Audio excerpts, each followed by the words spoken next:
বা এর ফাঁকে একটু ছোট্ট একটা কথা বলতে পারি? একটু আগে দেখে নেন।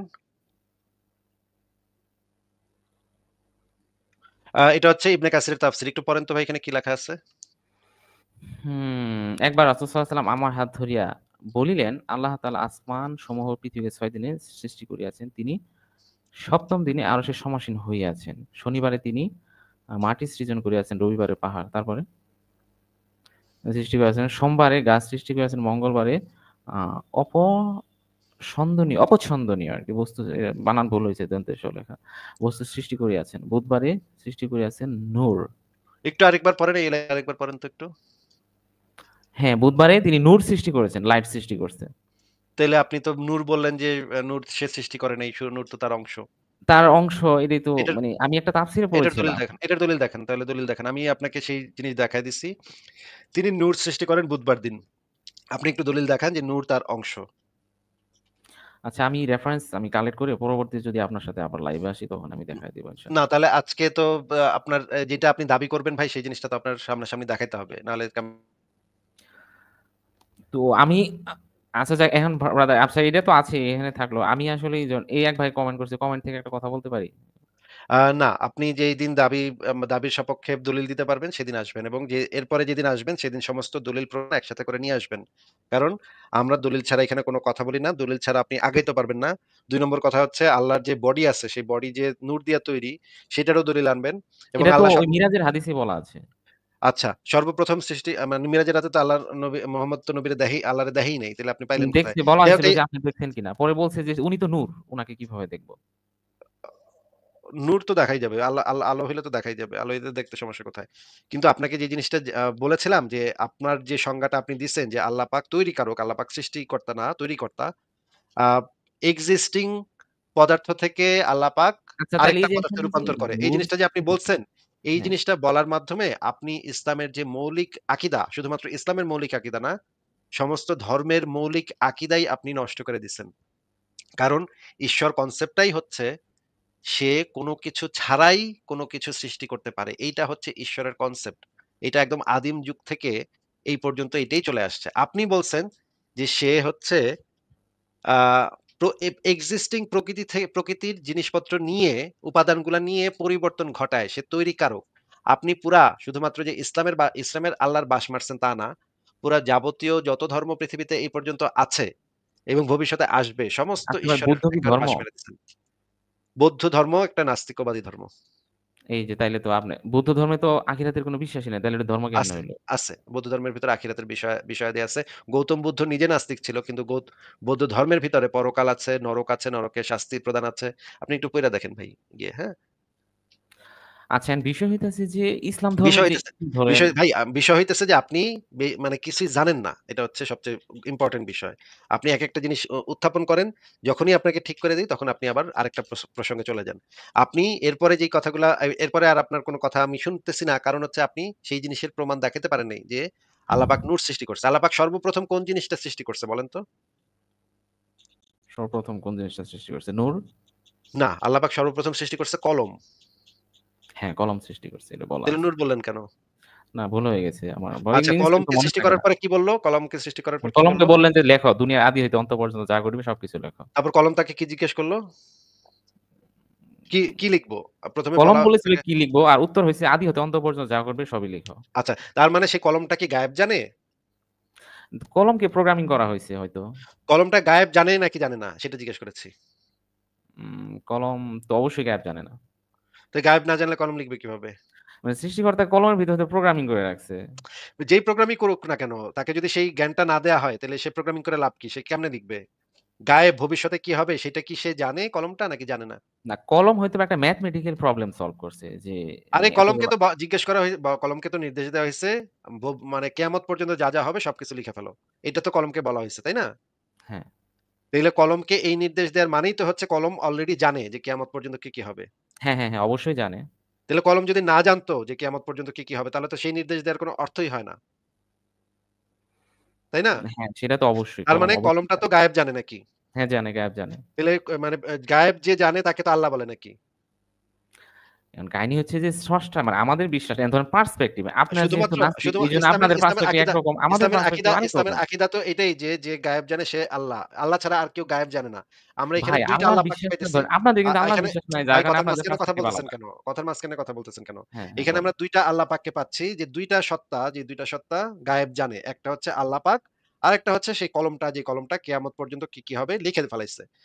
এই যে গোঁজামিল দিতে গেলে, বাটপারি করতে গেলে এই মানে চিপা-চাপা দিয়ে এই সমস্ত মানে সমস্যা না ভাই মানুষ তৈরি আপনাদের করে রাখে। সমস্যা মনে হচ্ছে কিন্তু আমরা যারা জঙ্গি আমাদের সমস্যা নাই। আপনারা তো জঙ্গি, আপনাদের সমস্যা কেমনে মনে হবে? আপনারা অন্ধবিশ্বাসী, আপনাদের সমস্যা কেমনে আমাদের মনে হবে? বিশ্বাস হচ্ছে যে সৃষ্টিকর্তা সেটাই। কলমকে শিখাইছে। তারপরে ঠিক কলম আছে, লিখছে। যে শিখাক আর না শিখাক, যদি কলমটা গায়েব জানে, সেটা শিখাইছে এই কারণে নাকি কি কারণে? সেটা তো আমি আপনার কাছে জানতে চাচ্ছি না। যে কি কারণে ভাই এটা শিখাইছে বা ওইটা আমরা কেমনে বুঝে শিখাইছে? নিচ্ছি যারা আমরা জঙ্গি আছি আমরা বুঝে নিচ্ছি। আমাদের সমস্যা হচ্ছে না। কিন্তু আপনাদের যেহেতু আল্লাহর প্রতি বিশ্বাস নেই যার কারণে কলম নিয়ে প্রশ্ন তুলতেছেন। কিন্তু মানে ইসলামের মৌলিক আকীদাই হচ্ছে আল্লাহ ছাড়া আর কেউ গায়েব জানে না। কিন্তু এখানে দেখা যাচ্ছে আল্লাহ ছাড়াও আরেকটা সত্তা আছে যেটা গায়েব জানে। নাইলে সে লিখলো কেমনে? সেই তাইলে তো আপনি সত্তা কবেন তো যে হইতেছে সেই ফেরেশতাও গায়েব কলমটা। জানে। কারণ ফেরেশতা এসে এমন কিছু কাজ করে গেছে যেগুলা গায়েব জানার মতোই। কোন ফেরেশতা গায়েব জানে না। জিবরাইল আলাইহিস সালাম বা এরকম এমন অনেক কিছু করে গেছে না যেগুলা না, কোন গায়েব ফেরেশতা জানার গায়েব মতোই। জানে না। না, একদম স্পষ্ট বলা আছে। কোরআন হাদিসে স্পষ্ট বলা আছে। কোন ফেরেশতাও গায়েব জানে না। গায়েব মানে শুধুমাত্র কোরআন আল্লাহ হাদিসে যতটুকু একটা জানান কোরআন হাদিসে শুধুমাত্র একটা সত্তার কথাই বলা আছে যে গায়েব জানে, ভবিষ্যতে কি হবে সবকিছু জানে। আচ্ছা নবীও তো অনেক প্রফেসি করে গেছে, তাই না? নবীও গায়েব জানে না। শুধুমাত্র প্রফেসি আছে না নবীর আল্লাহর শত, শত প্রফেসি আল্লাহর আছে। সমকক্ষ শুধুমাত্র একটা ইসলামের আকীদা হচ্ছে আল্লাহর সমকক্ষ। ওই কলমটা শুধু আছে যে আচ্ছা গায়েব নবীর জানে। যে প্রফেসি আছে এটা কি জানেন? আরে অবশ্যই নবীর জানেন। প্রফেসি নিয়ে তো কথা এখন বলতেছি না। না, না গায়েব আল্লাহর জানার বিষয়টা, সমকক্ষ গায়েব জানার বিষয়টা। আল্লাহর সমকক্ষ ভবিষ্যতে কি হবে সেটা আল্লাহর সমকক্ষ শুধুমাত্র একটা সত্তা। ইসলামে ওই একটা জিনিসই জানে, সেটা হইতেছে ওই কলমটায়। তার মানে কলমটাও গায়েব জানে, আল্লাহও গায়েব জানে। নাইলে কলমটা লিখলো কেমনে? যদি গায়েবটা সে না জানতো তাইলে সে লিখতো কথাও বা বলল কেমনে? আল্লাহরে আবার জিগাইলো কেমনে যে, "ভাই কি লিখবো ভাই আমারে কন।" এরকম একটা এই আয়াত আছে সূরা আলাকে যে আল্লাহ যে আল্লামা বিল কালাম যিনি মানুষকে কলম দিয়ে শিক্ষা দিয়েছেন। আল্লামাল ইনসানা মা লাম ইয়ালাম। তাহলে তো মানুষ তা সে জানতো তাহলে না। তো সেই কলমটাও একটা আল্লাহ হইল, তাই না? আপনাদের যে আকীদাতে ২ টা মানে আল্লাহ তাইলে? আমাদের যে মানে আমরা যারা জঙ্গি আছি আমাদের বিশ্বাসটা আমাদের যে পার্সপেক্টিভ বা আমাদের যে দৃষ্টিকোণ সেই দৃষ্টিকোণ থেকে আমরা যেটা মনে করি যে সৃষ্টিকর্তা ১ম এ কলমকে শিখাইছে বা কলমকে মেশিন লার্নিং যেরকম কাজ করে ঐরকম ভাবে কলমকে সৃষ্টিকর্তা আগে মানে লার্নিং করছে আরকি শিখাইছে, প্রচুর পরিমাণে শিখাইছে। তো শিখানোর পরে কলমটাই অনেক বুদ্ধিমান হয়ে গেছে। যার কারণে সৃষ্টিকর্তা কলমকে বলছে যে এই পৃথিবীর আদি হতে অন্ত পর্যন্ত তুমি একটা ম্যাথমেটিক্যাল প্রবলেম এর সলিউশন করো। সে একদম সরল অঙ্ক করে দিছে। ও আচ্ছা। ঠিক আছে, কিন্তু এটা তো জানে তো, যে কারণেই হোক সেটা তো জানে তো কলমটা কেয়ামত ওইটাই তো পর্যন্ত কি আমাদের হবে। জঙ্গিদের কোন সমস্যা নাই। আমাদের অসুবিধা নেই। আলহামদুলিল্লাহ অনেক ঠিক আছে, সুন্দর। ঠিক আছে, সঠিক ঠিক আছে, তথ্য ঠিক এটা। আছে, ঠিক আছে। আপনি যেদিন এই যে আল্লাহ পাক যে তৈরিকারক এই জিনিসটা আপনি যেদিন যে বাদবাকি প্রমাণাদি থাকবে সেদিন নিয়ে এসেন, আমরা সেদিন কথা বলব। ঠিক আছে জঙ্গি ভাই, আপনি কি ইসলামের যে আ অন্য বিষয়াদি আছে যেমন ধরেন এই যে আপনারা একটু আগে যাকে একটা প্রশ্ন করলাম যে গনিমতের মাল যে আপনারা নিয়ে আসেন, আপনি জিজ্ঞেস করেছিলাম যে আপনাদের কি ভাই লজ্জা লাগে না? এটা নিয়ে কি আপনি কিছু বলবেন? হ্যাঁ, অবশ্যই, অবশ্যই অনেক কিছুই বলার আছে। শুধু আচ্ছা, সময় আপনি দেন। এই প্রশ্নটার উত্তর দেন। মনে করেন আপনি ছোটবেলা থেকে গোপাল নামক একটা বন্ধু ছিল আচ্ছা স্কুলে আপনার হিন্দু। গনিমতের কথাই বলি। একটু কথাটা গনিমত কি? শুনেন, প্রশ্নটা শুনেন আগে, প্রশ্নটা শুনছি, শুনেন। আমি শুনছি গোপালের আচ্ছা। মায়ের রেগে আপনি দাসী হিসেবে সেক্স করবেন কিনা, তাই না? হ্যাঁ, হ্যাঁ, বলেন তাইলে ঠিক আছে। তাইলে তো শুনছেন উনি তো বলেন। আমার ভাই উত্তর দিয়ে গেছে যে আমার যদি অপছন্দ হয় তাহলে আমি আমার আরেক ভাইরে দিয়ে দিবো। আমার জঙ্গি আরেক ভাই আছে। ভাই তুমি নাও আমি নিব না। দিয়ে দিবো সমস্যা নাই। নবীও এই কাজ করছে। মানে আপনার কোন নৈতিক বোধ হইতেছে না, ফিল করতেছেন না আপনি। আমি গনিমতের মাল নিয়ে একটু কথা বলি। হ্যাঁ, বলেন। এই যে আপনার যে দাদা ভাইরা মানে ইউএস আর্মি যে ইরাকে এসে এতগুলা গনিমত নিয়ে গেল, আফগানিস্তান থেকে এতগুলা গনিমত নিয়ে গেল, সোমালিয়া থেকে, ইরাক থেকে একটু এগুলার গনিমত প্রমাণটা মনে দেখান। হয় না? একটু প্রমাণটা দেখান যে গনিমত নিয়ে গেছে, তাদের সাথে সেক্স করছে। একটু প্রমাণটা দেখান। ইরাকের মেয়েদের সাথে ইউএস আর্মি সেক্স করে নাই? আবু একটু গারিব প্রমাণটা কারাগার, দেখান। বাগরাম কারাগার, গুয়ান্তানামো একটু বে প্রমাণ কারাগার এগুলোর দেখান। সম্পর্কে আপনার কোন ধারণা নাই? একটু প্রমাণ দেখান এবং এই জিনিসগুলা যে আমেরিকার কনস্টিটিউশন এ বৈধ, জাতিসংঘে এইগুলাকে বৈধতা দেওয়া হইছে আরে যে ভাই আপনাদের এই যে জাতিসংঘ হিউম্যান রাইট বা ভাই আমার ইন্টারন্যাশনাল কথাটা তো ডিক্লারেশন অফ শুনবেন হিউম্যান আগে। রাইট এগুলা তো কথাটা তো হচ্ছে আগে গিয়া শুনবেন। শেষ করতে তো দিবেন কথাটা। হ্যাঁ, বলেন। আমি আপনার কাছে জানতে চাচ্ছি যে জাতিসংঘের কোন একটা আইনে জিনিসটা বলা আছে যে তোমরা গনিমতের মাল হিসেবে মাইয়া-মুইয়া তুইলা আনতে পারো। আইনে ওদের সাথে একটু সেক্স-টেক্স করতে পারো। এই রকমের কথা কোন জাতিসংঘের কোন মানে নিয়ম কানুনে, আইন কানুনে বা আমেরিকার কোন আইন কানুনে যদি বলা থাকে সেই আইন কানুনটা আমাদেরকে দেখান। যদি হ্যাঁ, আইন কানুনে এটা কথার মাঝখানে কথা না। যদি আইন কানুনে সেটা না থাকে তাইলে তো তারা আইন বহির্ভূত কাজ করছে। যদি কেউ এটা কইরা থাকে তাহলে তো আইন বহির্ভূত কাজ করছে এবং সেটা তথ্য প্রমাণ দিয়ে তার বিরুদ্ধে মামলা করা যেতে পারে।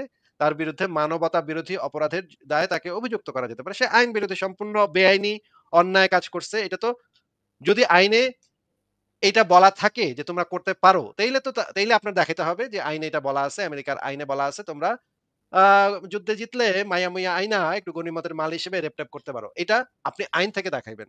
হ্যাঁ, আর বলি। যদি আইন থেকে দেখাইতে না পারেন, আইনে যদি কথা থাকে উল্টা কথা লেখা যে না এই কাজ করলে তারা মানবতা বিরোধী অপরাধী, তাদেরকে শাস্তির মুখোমুখি করতে হবে। তাহলে তো জিনিসটা সলিউশন হয়েই গেল। যে এটা তো আইন বিরোধী কাজ যদি কইরা থাকে, মনে করেন ইরাকে গিয়া কোনো একটা আমেরিকান সোলজার এই কাজটা করছে, এটা যদি আপনার কাছে সেই প্রমাণটা থাকেও, তাহলেও তো সেটা আইন বহির্ভূত হবে এবং সেই যেই ব্যক্তি এই কাজ করছে সে শাস্তিযোগ্য অপরাধী হবে। তাকে শাস্তি প্রয়োগ করা হবে যদি জিনিসটা প্রমাণ করা যায়। তাকে সেনাবাহিনী থেকেও বরখাস্ত করা হবে এবং তাকে জেল জরিমানা সহ অনেক ধরনের শাস্তির ব্যবস্থা তার জন্য অলরেডি আমেরিকার কনস্টিটিউশন, জাতিসংঘের আইন, জেনেভা কনভেনশন এইগুলা এনশিওর করতেছে। তাইলে আপনি কিভাবে বললেন যে ভাই আমেরিকাতে তো হয়? হ্যাঁ, পৃথিবীর সব দেশেই এটা হইতে পারে। পৃথিবীর যেকোনো জায়গাতে এটা হইতে পারে। কিন্তু যদি হয় সেটাকে আমরা সেটা হচ্ছে মানবতা বিরোধী অপরাধ এবং সেটা শাস্তিযোগ্য অপরাধ হিসেবে আমরা সেখানে গিয়ে বিচার করতে পারবো তাদেরকে। কিন্তু আপনার ধর্মে এটা আইনগতভাবে বৈধ। শরিয়া আইনে এটা সম্পূর্ণভাবে বৈধ, হালাল এবং আইনগতভাবে আপনার আল্লাহ এবং আপনার নবী এটাকে বৈধতা দিয়ে গেছে যে তোমরা হ্যাঁ, দিয়ে গেছে। করতে পারো। দিলে একটা আমেরিকাতে আইনগতভাবে এবং অবৈধ, আমি অনেক হ্যাপি যে নবী এই আইনগুলা করে গেছে আলহামদুলিল্লাহ। হ্যাঁ, সেই জন্যই তো আপনাদেরকে জঙ্গি বলি ভাই। এইটা মনে করেন আমেরিকা বা জার্মান বা জাতিসংঘের কনস্টিটিউশন এ এইটা অবৈধ, মানবতা বিরোধী অপরাধ। তারপরেও কিছু লোকজন আছে যারা খারাপ লোক, যারা সেনাবাহিনীর ভিতরে ঢুইকা তারপরে যুদ্ধ কইরা মেয়েদেরকে রেপ করছে। এরকম হ্যাঁ, পাওয়া যাইতেই পারে পৃথিবীর কোনো না কোনো দেশে নিশ্চয়ই এরকম কেউ না কেউ কিছু করছে। এদেরকে আমরা শাস্তির মুখোমুখি করতে পারি যদি এদের বিরুদ্ধে আমরা তথ্য প্রমাণ পাই যে এরা এই কাজগুলা করছে, মানবতা বিরোধী অপরাধ করছে, এটা পাইলে আমরা তাদেরকে বিচারের কাঠগড়ায় দাঁড় করাইতে পারি এবং শাস্তির মুখোমুখি করতে পারি আইন অনুসারে। কিন্তু ভাই আপনার ইসলাম ধর্মে তো আইনই এটাকে বৈধতা দিয়ে দিছে। হ্যাঁ, আইনের সেটাই। ভিতরে আছে যে তোমরা এটা করতে পারো। হ্যাঁ, তাইলে বুঝতে আপনি পারছি। এখন কাহিনী হচ্ছে আমেরিকার তাইলে মামলাটা যদি আমেরিকার আমার মতো উদাহরণটা কেন জঙ্গি করে। দিচ্ছেন ভাই? আমি বুঝতে আচ্ছা ভাই পারতেছি না আপনি বলি। আমেরিকায় অমুক তমুক সালে তমুক তমুক করছে এই উদাহরণটা কেন দিচ্ছেন ভাই? এই উদাহরণটা দেওয়ার অর্থটা কি বুঝলাম না। আচ্ছা আমি বলি ভাই। ধরেন ইরাকে একটা ইউএস আর্মি একটা মেয়ে জেলখানায় নিয়ে তার রেপ করছে। ৯ বার রেপ করছে এবং সে মারা গেছে জেলখানার ভিতরেই ধর্ষিত হয়ে নিজেকে সহ্য করতে না পারে আত্মহত্যা করে মারা গেছে। এটা আপনার কান পর্যন্ত পৌঁছেছে কিনা আমি জানি না। পৌঁছাইলে ভালো। এখন কাহিনী হচ্ছে এই যে ঘটনাটা ঘটাইলো ইউএস আর্মি, এখন আমি জঙ্গি হয়ে যদি তাদের কাছে বা জাতিসংঘের কাছে মামলা করি তাহলে কি জঙ্গির মামলা জাতিসংঘ নিবে? কেন নিবে না? জাতিসংঘ তো যে কেউ আমি এই জঙ্গি, বিষয় আমার মামলা নিবে? আপনি জঙ্গি না ফঙ্গি এটা দিয়ে জাতিসংঘের কি? আপনি যদি সেখানে কমপ্লেইন করেন যে, "দেখো তোমরা ইনভেস্টিগেট করে দেখো। এইখানে একটা মেয়েকে রেপ করা হইছে।" তাহলে অবশ্যই সেটার একটা না তদন্ত ভাই করবে। ওরা জঙ্গিদের কথা শুনে না। জঙ্গিদেরকে পাইলে হত্যা করবে তারা। আমাদের কথা শুনবে কেন? জাতিসংঘে আমাদের আপনি পাইলে তো হত্যা বেনামে করবে। জাতিসংঘে তো আপনাকে জানতেও চাবে না কে অভিযোগ করছে। জাতিসংঘে আপনি বেনামে অভিযোগ করতে পারেন। মানে তাদের সিআই কি হাওয়া খাওয়ার জন্য বসে আছে? আরে সিআইএ তো জাতিসংঘের না। কি বলদ নাকি ভাই আপনি? আচ্ছা ধরলাম জাতিসংঘে অবশ্যই তো গোয়েন্দা ব্রাঞ্চ আছে। জা জাতিসংঘের গোয়েন্দা ব্রাঞ্চ এরকম কিছু করে না। জাতিসংঘের গোয়েন্দা ব্রাঞ্চের আচ্ছা এই তো যে সিআইএ, ইনভেস্টিগেশন তো মোসাদ অবশ্যই করে তাই না? যে সিআইএ, আবেদনটা কি মোসাদ করবে? এরকমের কোন মানে গোয়েন্দা সংস্থা জাতিসংঘের নাই। জাতিসংঘের মানে আছে, সংস্থা আছে, ইন্টেলিজেন্স সার্ভিস আছে। কিন্তু তাদের কাজ এগুলা না। কিন্তু আপনাকে বলেছি যে আপনার কাছে আপনি জঙ্গি হন, ফঙ্গি হন, মঙ্গি হন, যাই হন, জাতিসংঘ তো এটা দেখতে যাবে না। জাতিসংঘে আপনি কমপ্লেইন করলে জাতিসংঘ একটা কমিটি তৈরি করে দিবে। সেই কমিটি সেই জিনিসটা ইনভেস্টিগেট করে দেখবে। এইটা জাতিসংঘে যে কেউ গিয়ে কমপ্লেইন করতে পারে এই সমস্ত এই যে যুদ্ধাবস্থায় যখন আপনারা ২ টা দল যখন ২ টা দেশ যখন যুদ্ধ করতেছে, সেই সময় যে কেউ গিয়ে সেই জাতিসংঘের ইসে গিয়ে অভিযোগটা করতে পারে। এবং আপনি যদি তাদেরকে কিছু প্রমাণাদি দেখাতে পারেন, কিছু ভিডিও ফুটেজ, কিছু আ ধরে নিয়ে যাওয়ার কিছু এগুলা দেখাতে পারলে অবশ্যই সেটার জাতিসংঘে বিচার হবে এবং অলরেডি জাতিসংঘ থেকে অনেক আমেরিকান সোলজারের বিচার পর্যন্ত হইছে। হাজার এরকম ঘটনা আছে যাদের বিচার হইছে, যাদেরকে সেনাবাহিনী থেকে বরখাস্ত করা হইছে। বা আমেরিকাতে প্রচুর সেনাবাহিনী সদস্য আছে যারা বরখাস্তকৃত এই সমস্ত কাজ। ভিয়েতনাম ওয়ারে প্রচুর পরিমাণে আমেরিকান সোলজারকে বরখাস্ত করা হয়েছে পরবর্তীতে মানবতা বিরোধী অপরাধের কারণে। এবং আমেরিকান সুপ্রিম কোর্ট থেকে তাদের বিরুদ্ধে শাস্তিমূলক ব্যবস্থা নেওয়া হয়েছে। কারো ৫ বছর, কারো ১০ বছর জেল হইছে, জরিমানা হইছে। অনেক সেনাবাহিনীর সদস্য সাফার করছে পরবর্তীতে। আকাম-কুকাম করছিল ভিয়েতনামে গিয়া। আকাম-কুকাম কইরা ফেরত আইসা তখন গিয়া ধরা খায়া গেছে। American supreme court, high court তাদেরকে এক্কারে বাঁশ মেরা এক্কারে লাল করে দিছে। এরকম তো অসংখ্য ঘটনা আছে। আপনি একটু সার্চ করেন না? সার্চ করে দেখেন। এখন বলি ভাই, এখন কাহিনী হচ্ছে যে আমরা যারা জঙ্গি হয়ে গেছি, আমরা যারা আল্লাহকে এক আল্লাহ বিশ্বাস করি, আল্লাহকে রব মানি, আমরা জঙ্গি। সুতরাং আমরা আপনাদের কাফের মনে করি। আর কাফেরদের কাছে আমরা কোন বিচার নিতে যাব না। ও আচ্ছা। তাইলে যদি বিচার নিতে না চান তাইলে তো আর অসুবিধা সুতরাং নেই। তাইলে কাফেররা আমাদেরকে পাইলে যা ইচ্ছা তাই করে করুক অসুবিধা নেই। আমরাও কাফেরদেরকে পাইলে যা ইচ্ছা তাই করব। এটাই হলো আমাদের নীতি। এক্ষেত্রে আমরা নবীর এটাই দেওয়া ঠিক। নীতিগুলোকে অবলম্বন করব। আমাদের নীতি স্পষ্ট। আচ্ছা। তার মানে আপনারা ওই যে ওই কাজই করবেন আরকি। আপনারা যে কাফের, আমরা ইমানদার। শেষ। এটা একটা পারপেচুয়াল লড়াই। ঠিক আছে? এই লড়াইয়ে হয় আপনারা জিতবেন, নয় আমরা জিতব। মাঝখানে কোন কিছু নাই। মানে আপনারা ওই যে রেপ করা থামাবেনই না। কোন অবস্থাতেই না, থামবেন এটা না। তো আমাদের নবী যেভাবে করেছে আমরা ওইভাবে যুগ, যুগ ধরে করে যাবো। এটা চলতেছে। এটা অনন্তকাল ধরে চলবে। অসুবিধা নাই। ও তাইলে তো ভাই আপনার আপনারাও তাইলে করেন। আপনারা তো এই যে আফগানিস্তানে করছেন তো। ইরাকে তো করছেন, সোমালিয়াতে না, করছেন। ইরাকে যারা করছে তাদেরকে আমরা শাস্তির মুখোমুখি করি, হ্যাঁ? আপনারা ইরাকে শাস্তির মুখে করেন। আপনাদের কাছে আমরা তো বিচারে নিয়ে যাবো না। আপনারা কাফের। আপনার কাছে কি বিচার নেয়া? জঙ্গির বিচার যদি করবেন আপনারা নাকি বিচার আপনারা? নিয়ে না আসলেও যদি এরকমের কেউ আমরা কখনো প্রমাণ পাই, আমরা অবশ্যই আন্তর্জাতিক মানবাধিকার আইনে তাদের বিরুদ্ধে অবশ্যই আমরা বিচার করব। এই যে গাজা কেউ মুসলমানদের সাথে আপনার দাদা কেউ ভাই বেনিয়ামিন সেটা নেতানিয়াহু কি সেটা করলো? কোন ধর্মের মানুষের সাথেই এই ধরনের কাজ করা যাবে না। কোন মানুষের সাথেই এই ধরনের কাজ করা যাবে না। আচ্ছা ভাইয়া, এই যুদ্ধের যে আপনার দাদা যে গাজারে ধ্বংস করে দিলে, এটা কি ঠিক করলো কন্ত কে দেখি? আমার দাদা? কে? Benjamin Netanyahu. বেনিয়ামিন নেতানিয়াহু আমার দাদা হইলো কেমনে? ওহিও তো নাস্তিক, আপনিও নাস্তিক। ভাই, ভাই। এই নাস্তিক কিনা আমি তো জানি না। আচ্ছা নাস্তিক হইতে পারে বেনিয়ামিন নেতানিয়াহু এটা মানে নাস্তিক হওয়ার আরে সম্ভাবনাই ভাই, বেশি। আদর্শ তো এক। মূল যে এনার্জি ওটা তো একই। আপনার যে এনার্জি তারও তো এনার্জি একই। মানে আত্মার যেই আরকি ভাইব্রেশন সে ওটা একই। সে সে যদি কোন যুদ্ধাপরাধ করে তাহলে তার বিচার হবে। যদি যুদ্ধাপরাধ না করে তাহলে ঠিক আছে। তাহলে আপনাদের আরে মতো ভাই, জঙ্গিদের আপনারা কাফের। আপনার আপনাদের কাছে মতো আমরা কোন দুঃখে বিচার নিয়ে আপনাদের যাব? মতো জঙ্গিদের যদি পাছায় মানে মোহাম্মদরে ঢুকায় দেয় তাহলে তো ঠিকই আছে। তাহলে আল্লাহু আকবার এই কইরা যে দিতেছে দেখেন, এই যে আপনাদেরকে। বেয়াদবের মতো কথা বলতেছেন। এখন যদি এই যে আমরা যাই আমরা কাল্লা কাইটে দেই কোন যে কি অপরাধ? আপনাদেরকে যদি আপনাদের মতো জঙ্গিদেরকে যদি আল্লাহু আকবার কইরা দেয়, তাহলে তো এটা ভালোই করতেছে এটাই তো বেঞ্জামিন কথা রে নেতানিয়াহু ভাই। ভালো করতেছে। আমরা আপনাদেরকে হত্যা করব, আপনারা আমাদেরকে হত্যা করেন। করতে, করতে যে টিকে আমি তো যায়। বলেছি আপনাদের মতো জঙ্গিদের যারা আপনারা এই ধরনের মন মানসিকতা পোষণ করেন, আপনাদের মতো জঙ্গিদের যদি আল্লাহু আকবার কইরা দেয় বেঞ্জামিন নেতানিয়াহু, তাহলে তো ভাই মাশাআল্লাহ তাহলে তো সেটাই তো আল্লাহর কথা কাছে রে ভাই। চলে যাবেন। মাশাআল্লাহ আপনারাও কোন, আমরাও কইতেছি। হ্যাঁ, কিন্তু কোন অবস্থাতেই কোন মেয়েকে ধর্ষণ করবে এই কারণে আপনাদের বাসায় ঢুইকা আপনাদের মাইরা এখন আপনাদের মা আমরা যদি বেটিকে আপনাদের মা-বোনদেরকে পাই, সেক্ষেত্রে আমরা কি করব? এই নীতি কিন্তু স্পষ্ট বলে দেওয়া আছে। দাসী বানাবো, শেষ। সেইজন্যই তো আমাদের জিজ্ঞেস করেছি যে মা-বোনদেরকে আপনারা তাহলে কি করবেন? সেইজন্যই তো জিজ্ঞেস করেছি যে মানে গোপালের মাকে যদি আপনি পান তাহলে আপনি করবেন আরকি নাকি? সেটাই তো কথা। আপনাদের মা-বোনদেরকে আমরা পাইলে দাসী বানাবো, শেষ। এক কথায় শেষ। আমার আমাদের মা-বোনকেও আপনার মা-বোনদেরকে দাসী আপনারা বানাবেন। পাইলে কি করবেন? জেলখানায় নিয়ে দিনের পর দিন ১০ জন ১২ জন করে ধর্ষণ করবেন। আবার পানি এটা খাইতে কই চাইলে পাইছেন মুখে যে আমরা প্রস্রাব যে করে এটা দিবেন। করব এটা কই পাইছেন? আমরা যে এটা করব এটা কই পাইছেন আপনি? হ্যাঁ, এটা আবু গারিব কারাগারে ইউএস আর্মি করেছে এটা। আরে আপনি কানের আপনাকে মতো তো সেটা পরীক্ষা আমি দেন? বললাম এতক্ষণ ধইরা যে এরকম যদি কারোর কোনো প্রমাণ পাওয়া যায় তার তো বিচার হয়। ওই ঘুরে, ঘুরে কথা তো ওইটাই। আপনারা মুমিনদের কি বিচার করেন? আপনাদের বিচার হইতেছে আপনাদের মতো সমমনা যারা আছে তাদের সাথে যদি অন্যায় করে, তাদের ক্ষেত্রে এই নীতি। আমার দেখছেন ভাই জঙ্গিদের ক্ষেত্রে দেখছেন এই এর নীতি কি মাথায় হবে কিছু নাকি? ঢুকতেছে না। এই মুমিনের মাথায় কিছু ঢুকতেছে না। আমি যে এতক্ষণ ধরে বললাম যে যদি আমেরিকা বা জাতিসংঘ বা জার্মানি বা যেকোনো সোলজার যদি এই কাজ করে তাহলে তাদের এটা আইনগতভাবে নিষিদ্ধ। এইটা শাস্তিযোগ্য অপরাধ। পৃথিবীর যে আচ্ছা কেউ এটা যাই করুক হোক, তার আপনারা বিচার যারা হবে। কাফের আছেন, সে কাফের বলতেছে আপনারা আপনারা তো আপনাদের করবেন। নীতি আমি নিয়ে কোথায় থাকেন। বললাম যে আমরা করব? আচ্ছা ভাই, আপনি তো আপনাদের বলতেছেন জাতিসংঘের যে নীতি আছে, আপনি তো বলতেছেন আপনি করবেন। আপনারটা তো আপনি বলতে পারেন আপনি করবেন। আমি যে করব কি করব না সেটা তো আপনি কইতে পারেন না ভাই। আচ্ছা সেটা তো ওই আমি বলব। আপনারা আপনাদের জাতিসংঘের যে নীতি আছে সেটাই তো মানবেন, তাই তো? অবশ্যই জাতিসংঘের নিয়ম হচ্ছে হ্যাঁ, জেনেভা হ্যাঁ, হ্যাঁ, কনভেনশনে সেটাই, বলা আছে সেটাই। কোন যুদ্ধবন্দী নারীর শরীরে আমরা টাচও করতে পারব না হ্যাঁ, হ্যাঁ, সেটাই, কখনো। সেটাই, সেটাই। বাস্তবতা আমরা দেখছি কি করেন না করেন। এখন কাহিনী আরে হচ্ছে যে বাস্তবতা যদি কেউ করে তাইলে সে তো অন্যায় করছে, অপরাধ করছে। সেটা তো আমরা এগ্রি করতেছি যে হ্যাঁ, যদি এটা কেউ করে তা সে অন্যায় করছে, তার একটা বিচার হইতে হবে। সেটা আমি আচ্ছা বলতেছি কইরেন না? ভাই, আপনারা বিচার কইরেন ভাই। আমাদের কাছে কি লাগেন কেন? বলদ আমরা দেখছেন, মুমিনরা যা কি ইচ্ছা তাই বলদ করব। দেখছেন, আপনারা কাফেররা যা ইচ্ছা তাই করেন। করেন গে, অসুবিধা কি? দেখছেন ভাই কি বলদ দেখছেন। আচ্ছা ভাই আপনার চেহারাটা এখন একটু দেখান লাগবে ভাই। চেহারাটা না দেখে কথা বলতে পারতেছি না। আপনার ক্যামেরাটা একটু অন করেন ভাই। না, আমি তো করেন। ডেস্কটপ দিয়ে কথা বলতেছি, ক্যামেরা নাই। আমি ক্যামেরা মোবাইল আছে, দিয়ে। ক্যামেরা আছে। না, আপনার ডেস্কটপ ভাই, ক্যামেরা আছে। ডেস্কটপ ক্যামেরা নাই। ডেস্কটপেও আপনার ক্যামেরা আছে তো। এই যে আমি না, দেখতেছি। ডেস্কটপে ক্যামেরা আমি করি নাই, এনে বসাই নাই। মেসেজ দিছে আমাকে ক্যামেরা আপনার আছে। আমি দেখতে না, পাইতেছি না, তো না ভাই। ভাই, আসলে আমি স্ক্রিনশট দেখায় দিই তাহলে বুঝতে পারবেন ক্যামেরা নাই। মিথ্যা কথা বললেন না ভাই। আপনার চেহারাটা দেখেন সত্য ভাই। কথা বলতেছি। আমি আপনার সাথে ধোঁকাবাজি করি। আমি যুদ্ধ করতেছি নাকি আপনার সাথে মিথ্যা কথা আচ্ছা প্রতারণা তাইলে করব? তাইলে যদি আপনি ক্যামেরা না দেখেন, নেক্সট যেদিন যুক্ত হবেন, মোবাইল দিয়ে যুক্ত হবেন, আপনার চেহারাটা আমি একটু দেখতে চাই। ঠিক আছে? হুম। আচ্ছা ভাই, আমি যে কথাগুলো বললাম সত্য কথা। আর কাহিনী হলো আপনার এই সাধারণ মুমিনদের সাথে কেন কথা বলেন? তারা মূল বিষয়টাই বুঝে না। তো তাদের সাথে কথা বলে আপনার কি মজা পান কন তো দেখি? হ্যাঁ, মূল বিষয়টা তো আপনি তো বইলা গেলেন আজকে। ভালো লাগলো। আপনার একটু কাইটা আমরা আপলোড দিব না YouTube এ যে আপনারা আসলে কি আচ্ছা, বলতে সাধারণ চান। মুমিনদের সাথে আপনারা কথা বলে কি মজা পান? আমার কথা হচ্ছে এটা। এই যে আপনিও তো সাধারণ মুসলমান ভাই। আপনি তো সাধারণ জঙ্গি আরকি।